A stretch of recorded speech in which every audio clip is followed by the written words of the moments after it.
This is the politics of everything, and I'm your host, Amber Daines. Welcome to the podcast where we want to discuss the politics of everything, from money to motherhood, nutrition to narcissism, startups to secularism, the environment to equality, and much more. Our guests are experts in their field or topic of choice, even if you've not yet heard their name. This is a bipartisan podcast, so while we love exploring varied views and get a buzz from a healthy debate, by no means is this a one-sided forum for any one political view. So please listen up and enjoy the politics of everything. Today I'm speaking with Diem Fuggersberger, CEO and co-founder of Berger Ingredients and the creator of Coco and Lucas's kitchen brand, providing ready-made meals that cater for kids with allergies, which is a big issue in Australian society and beyond. Her self-made success story from refugee without any possessions to a business powerhouse is pure inspiration, showcasing what Australia can do so well as a truly multicultural nation. I'm so excited to have Diem here to unravel the politics of kids' food. Welcome to the show. Thank you, Amber. Thank you for having me. Excellent. So starting very much at the beginning, for people who don't know you, you fled Vietnam as a child refugee and ended up in Indonesia before coming to Australia. Tell us a little bit about what your early childhood was like. My most beautiful childhood I could remember is spending a lot of time with my grandmother. My grandmother raised me from when I was born to about 7.5. So during that time, my grandmother, she's Chinese. She's taught me a lot, and everything she's taught me has carried me through life. So when I left Vietnam, I really, really missed her. So our journey was to travel. My mum has organized it with the boat owner, that our family and extended family, with another 504 refugees, to go on a 25-meter boat, and the berth was 0010, and we forecast to travel from Vietnam to the nearest Indonesian island, which is Kalang. So we get there within 3 days, and on the boat there was just enough snacks and water, but there wasn't proper meals or food, or you don't get a bedroom, and there was probably a couple of toilets for us to share. So during the 3 days we were intercepted by pirates, and we of course they took all our belongings and gold. But what was for me horrifying is when they tried to nearly rape my 2 cousins, but I think they ran out of time, so luckily they gave my cousins back, and they threatened to nearly throw one man overboard because he had gold teeth. So we say, please don't do it, we'll give you whatever you want. And then after that there was a huge big storm. And we just thought, that the boat's going to capsize and we're going to all we're all going to die. So in a situation like that, you just pray and pray and pray. So that's what I remember most of my childhood. And then the next step is coming to Australia as a refugee. That's an incredible early start to life. I believe you didn't even know your real birthday for many years. And how did that get discovered? For a long time, I didn't really celebrate my birthday because I didn't know what's the real birthday, but Mum couldn't remember it. So the reason I didn't know my birthday is when we were in refugee islands, we had our visas, and I don't know why Dad changed everyone's birthday. Like, he even changed his age, and for mine he changed the 2 dates, so he changed it to 18th of April, and my real birthday is 14th of August, 1971. And I only found this is when Dad passed away in 14th of January 2011. And then after when my dad passed away, on the 14th of August, which is my real birthday, Mum went through all his belongings and she found my birth certificate. So even to this day, my birthday is still wrong on all my passport and license. So I need to get my actual birth certificate verified in Vietnam and signed before birth and marriages and death in Australia can change it for me. And I hope I can do that beginning of 2018. Totally fascinating. I guess you get to get 2 birthday cakes. There's some benefits to it. What role did home cooking and food play for your family as you were growing up? How important was food? Well, my mum is a butcher. And Mum has always been very selective, and she's very pride. Like we're always surrounded by food. So mum has always cooked for us. So it doesn't matter how busy my mum is. She had nannies to look after us. But my mum always cook for us, and she will always cook us 3 meals a day. So when we were at dinner, that's where we share our stories. So, activities with food, we always have cousins come over, and that would be because I have 250 relatives in Australia. So if we had a party, it will be about food all day. So it's always food activities. And I learned about food is because from seeing how my mother cooked. And my mum was always very, very selective about seasonal produce. So whether it's her meat, her fish, her spices, or her seafood, I'm always surrounded by food. So food for me is joy. It makes me happy and it brings my family together. Perfect. I think many cultures feel the same about food. Meeting your husband sounds like it was a life-changing moment for you. Did he introduce you to the world of food ingredient production? And how did you really get involved in the business you're in now? Well, meeting my husband really, broadened my perspective, because I have always grown up to just live in the one area. I've never really traveled. So Werner has really opened the whole world to me. And I find that, German cuisine, it's quite basic, and they eat a lot of small foods. Whereas the difference between my cuisine and the European cuisine is we eat a lot of fresh. So we eat a lot of whole foods, and we don't really believe in processed food or tin can food. So I've always been brought up to eat made everything from scratch, fresh, and you buy your produce in the morning and you cook it in the evening. And I think I have really professionally got into food is when we lost our everything in 2009, where we lost the $27 million and we were homeless. And that's why I go, Werner, you've got a very special, unique talent. You've got a good reputation. My family and I have a can-do attitude. And I think we sort of join forces together to make food and make it happen. So that's what I think has happened. We have different skill set, and I look at it as yin and yang, and that's how we incorporate ourselves to work together. And I just think, okay, if it's just Werner and I, we can't really do much, but if we have a whole tribe of my family, we can really move mountains. And move mountains you have. Yes. So you started your first business in 2010, and you were producing seasoning and flavour concepts for various types of meat and fish products. And your clientele does span from butcher shops to food manufacturing companies and to leading Australian supermarkets. It sounds epic. And you have 4 Indigenous flavoured sausages called Outback Spirit that were exclusively for Coles at the time. And you decided to donate a portion of that to the Coles Indigenous Food Fund. So there's a bit of philanthropic effort in there as well. How did that journey, what did it really teach you about food manufacturing in Australia? Are we all about convenience and quality? What do Australians really want in their food? Australians are very savvy. I think we're very lucky that we are very multicultural, and but Australians are also have high expectations. But at the same time, how I've noticed there's 2 brackets. There's actually the brackets where you supply to all 99% of the population, and they're very price sensitive. So when I'm working on a project, besides having the innovation and being a disruptor and wanting, our forte is gourmet, artisan, clean labeling, no e-numbers, but I've always in the back of my mind price sensitive. And and then there's the other brackets where you have all the high-end stores, like lifestyle stores.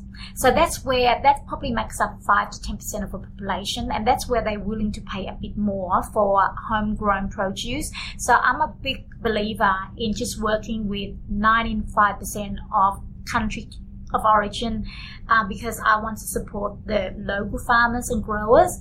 And getting back to the Outback Spirit is I don't know what, but I always have a very, very sincere, genuine towards the landowner, which is the Aborigines. And I just think Australia is a very, very good country.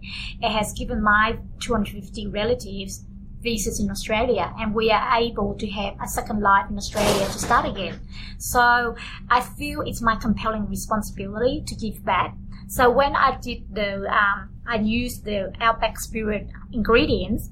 The ingredients are very strong, and it's very expensive. So if you're comparing, for example, a normal pepper is about $30 a kilo, but if you're using a pepperberry of the Aboriginals, spice is about $99 a kilo. That's hugely different. Yeah. So, but for me, I wanted to use that because I wanted the Aboriginal, who's growing the special ingredients like lemon myrtle to, we need to appreciate the land that we live in. And their spices are very special.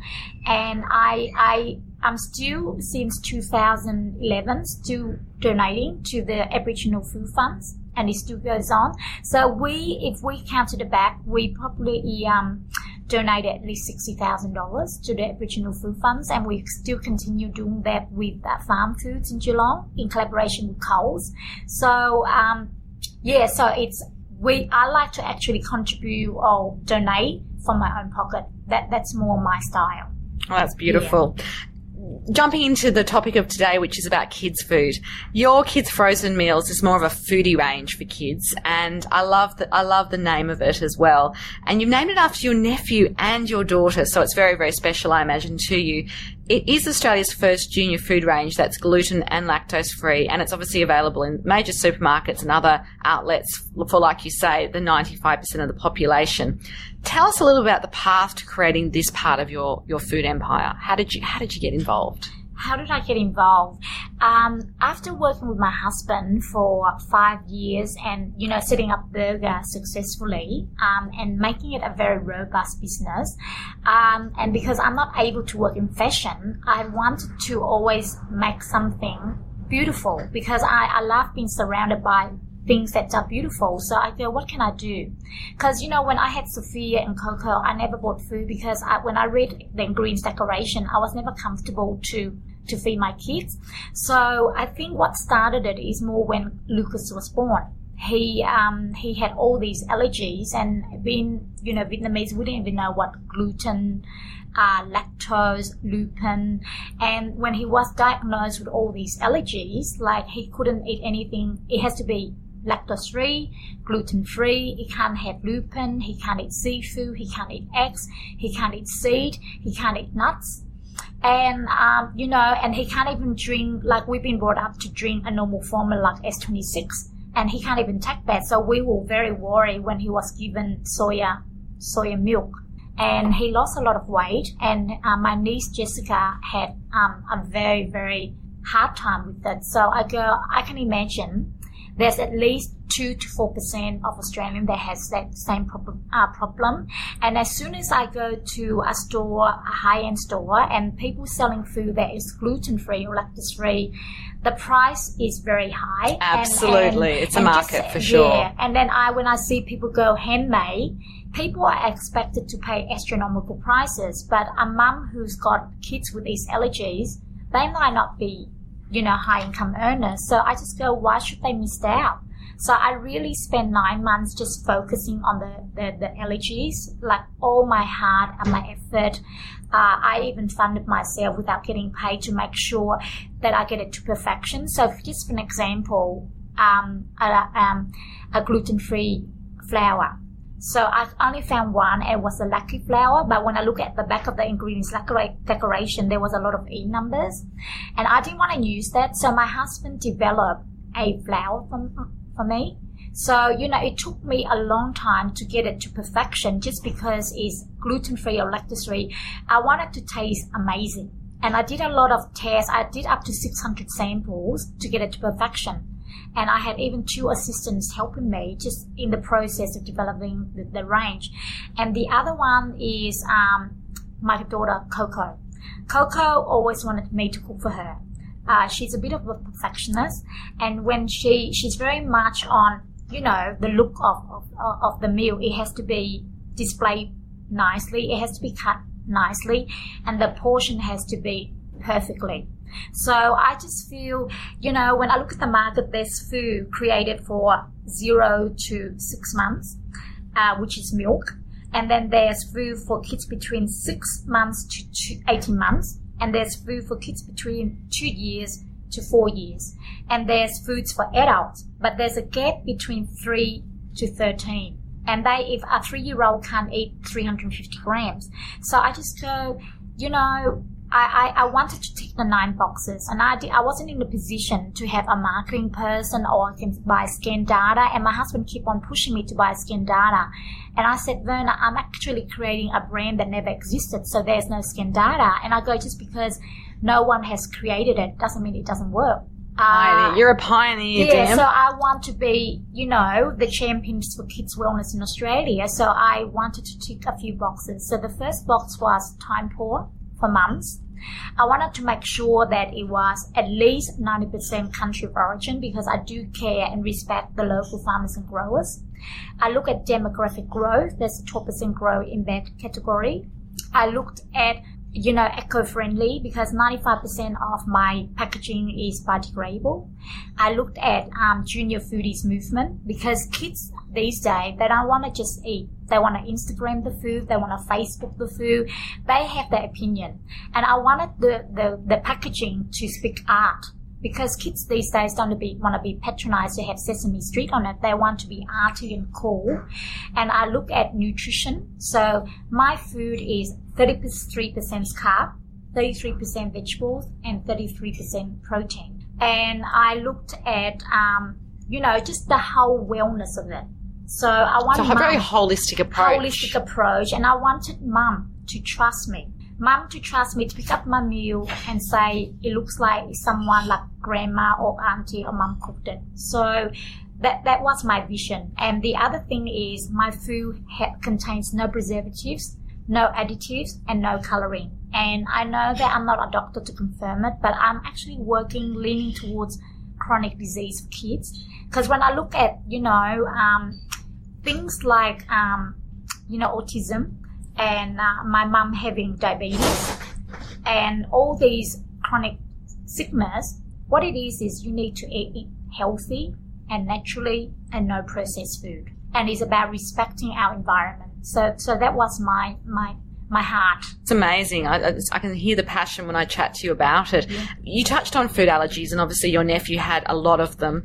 Mm. They seem to be increasing in Australia, and of course you're not a doctor, so we don't expect you to give us a medical answer. But do you have any sort of insight into, how big an issue it is for families, and I guess what we can do maybe with what we eat, because we're told, so many conflicting things. Like I remember when I had my child, no peanuts for the first 9 months. Now in our culture of Jewish heritage, Israelis give their kids peanuts in snacks and things, and tahini and sesame seeds very early because that's their diet. Mm-hmm. Interestingly, in Israel, there's hardly any nut allergy, like none at all. And I don't know whether there's any science in that and whether you've been exposed to any of the data, but what do you understand about the growth of food allergies in Australia and how we can deal with it? I think back in 2010, there was only like 2%. Now it's increased to 4%. And these days, people eat a lot of gluten-free or lactose-free, or there's diets like paleo, which is caveman food. It's more like 25%, up to 25% that people are eating, restricting all those food just for lifestyle. So an incident also happened to my husband. My husband went to Vietnam 3 years ago, and after he landed, he was really, really, really sick, and he was hospitalized straight away. And they diagnosed him incorrectly, and they put a tube down his tummy, which made it worse. So when we came back, I met with a very special Nobel Prize doctor. He's Polish, Jewish, and his name is Dr. Brody. And he helped my husband. So it was, through allergies. And did you find out if it was an allergy at the end of the day? It was gluten. So we straight away cut out gluten, lactose, and he was incorrectly diagnosed with Crohn's disease. And he was given steroids, and the steroids didn't react well with him. So when he took steroids, half of his body shut down. So it means that he was totally numb, and he at one stage hyperventilated in the street, and I had to call an ambulance. So I think in my husband's case, he went to see Dr. Brody, and Dr. Brody treated him by putting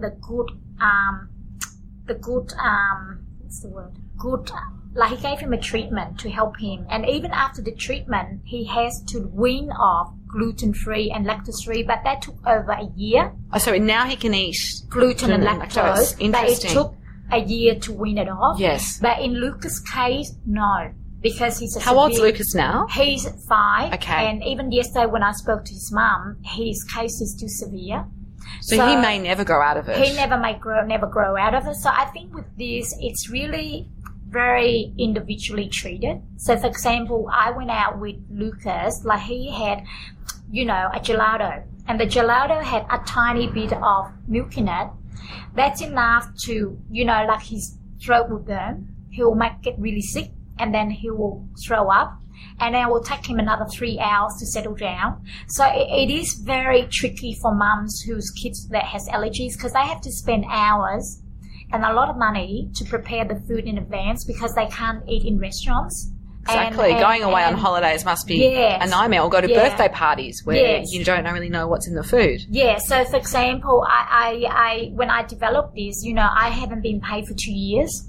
I'm actually, because my vision is so strong and I don't have fear, even though, I'm not making any money I'm happy to not make money in the first 2 years because I want to have awareness and I've already spent $3 million, but I just knew it wasn't for me. So it wasn't about the money or the dollar or the profits. It was the passion and I was trying to solve a problem. And for me, that's what matters at the end of the day. Yes. Absolutely. And I'm sure you'll be very successful. Yeah. So what are your grand business plans for Coco and Lucas's kitchen? Do you think you'll sell it one day? I mean, it's obviously early days. Do you have an exit strategy or is it just too early to think about that? I do have very big vision for Coco Lucas because when I launched Coco Lucas, I love that word, wellness champion for kids in Australia. So I really want to be the queen of kids in Australia. Like I want to make sure that my brand is an authentic brand. I'm building an authentic brand, a trusted brand, a respected brand. So that's why the 3 big things for me is the 3 C's. So my first C is my client, which is like Coles, Woolworths, Aldi, and the high-end stores. My second C is through social media. So that's through Twitter, through Instagram, through LinkedIn, through Facebook. So through those channels, I get feedback every single day to say, Yimi, your brand's good, you need to fix this. They give me feedback every day. I talk to them every day. I talk to I want to speak to 24 million Australian people that's giving me feedback every day. So I'm not actually passing that to an admin person. I personally manage that because I want to hear from the... Not much sleep for you, Diem, by the sounds of it. Yes. And then the third C is brand loyalty, the community. The community is... If the community is loyal to me, the brand is going to be alive. So the plans I have for Australia is I want to be very known. I know that there's 5,000 stores that I can be in. And then after that, I want to go global. But I haven't actually made any plans to go global. But for some reason through LinkedIn, I have been approached by, the biggest pharmaceutical company in Korea. And in the last 50 years, they've turned over 730 billion US. So I think for me, at the moment, I love Coco Lucas a lot. It's taken me 33 years to born this baby. I'm very in love with it. I want maybe one day Coco or Sophia will take over it. So I do want to keep the majority of the shareholding, but I'm a very open person. But it has to be, for me to sell part of my shares, it has to be the right partner. That person's got to have the same philosophy the reason why I started. So it has to be the right partner. I'm very open. I would never say no or never. Never know. You never know what's next. Yes. And you have a great brand story and obviously a very positive personal profile. Giving back to the community is something we touched on earlier. So what does it mean to you to be able to, say, give back through, events like Refugee Week and other causes? Why is that so important to you? Well, for me, I started by not knowing anything. As a little girl, I was lost. So I've only got here because I have great mentors in my life. So one of the, organization I'm involved with is Global Sisters. I anonymously donate a lot to Agent Orange and the orphanage in my country, but I like to be anonymous and I donate for my own money. I don't really like asking people for money to raise money to donate. So for example, my latest project is Oz Harvest. So 2 years ago, I raised $2,500 for Ronnie. And, you know, the 12,500 that I raised, that I asked from friends, I eventually gave them all back, because when they have a charity, I need to return the money. I need to give them back. So I am working on a new exciting project for Oz Harvest about waste on war on food. So I said to Ronnie, how about I donate money to you every day, every month and every year. So let's turn 2 days old bread into a bread bar pudding. And then we're gonna, because, you know, like for example, an organization like Oz Harvest, Ronnie, she's an amazing person, and I really wanna partner with her, and I wanted to help her every day, because when I come to see her, she's got all these food given to her, and she needs people to live with them. That's right, it's a distribution piece. Yes. So in 14 years, she's donated 65 million meals. So she's got 100 people on her payroll. So how does she fund all this? So I want to be the person who'll be part of the pioneer, because I will be giving her, I will develop the range with her chef Travis. I know how, you know, the retailers work. And I know about commercial finance, and I'll be the manufacturer and the producer. So I want to be on this journey very long with her, and something that's sustainable. So I want to constantly always give back. Absolutely. Well, that's very powerful. Last couple of questions I always ask my guests. The first one is, do you have any special mentors or inspirational people? And I know there's probably many, but one or two that you can think of and talk about. What have they taught you about business and life? Okay.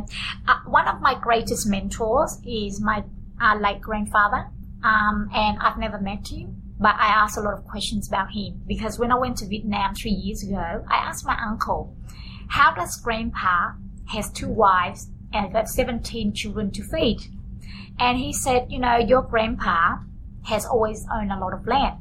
And, you know, I've always learned from him, like we Chinese.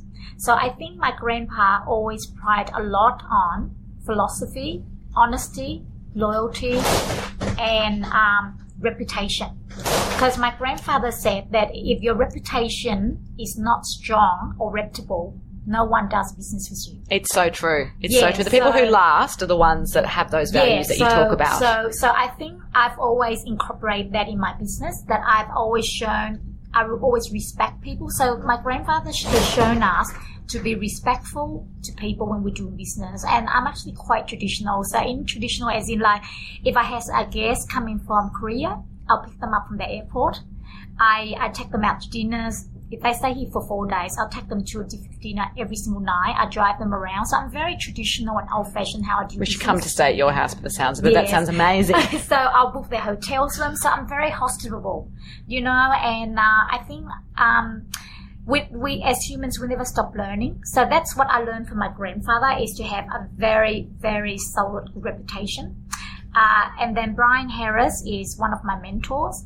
And my mentors don't see me all the time. They probably see me once a month. And I always ask them questions each month. But he has taught me to run a debt-free business. So when you have a business that's debt-free, it's a very good business.